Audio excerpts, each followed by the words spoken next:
విద్యావాన గుణీయతి చాతుర రామ కాజ కరివే కో ఆతుర. హనుమాన్ చాలీసా 7వ చౌపాయి యొక్క అర్థం. వానర సైన్యం లంకను చేరడానికి అడ్డంకిగా ఉన్న సముద్రాన్ని దాటే మార్గం తోచక నిరాశలో కూరుకుపోయారు. అప్పుడు జాంబవంతుడు హనుమంతునికి ఉన్న అపారమైన జ్ఞానం మరియు బలాన్ని గుర్తు చేశాడు.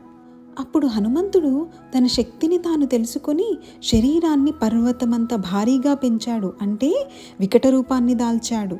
ఎలాంటి భయాలు అడ్డంకులు లేకుండా కేవలం రామనామస్మరణతో సముద్రాన్ని లంఘించి లంకలోకి ప్రవేశించాడు. ఆపై సీతాదేవిని కలుసుకొని రావణుని అహంకారాన్ని, లంకా దహనాన్ని కేవలం తన భక్తి బలంతో మరియు తెలివితో జయించాడు. హనుమంతుడు సమస్త విద్యలలో ప్రావీణ్యుడు, గుణాల గని, బుద్ధిమంతుడు మరియు రామకార్యం నెరవేర్చడానికి ఎల్లప్పుడూ ఆతృతగా ఉంటాడని తులసీదాస్ ప్రార్థించారు. జై శ్రీరామ్.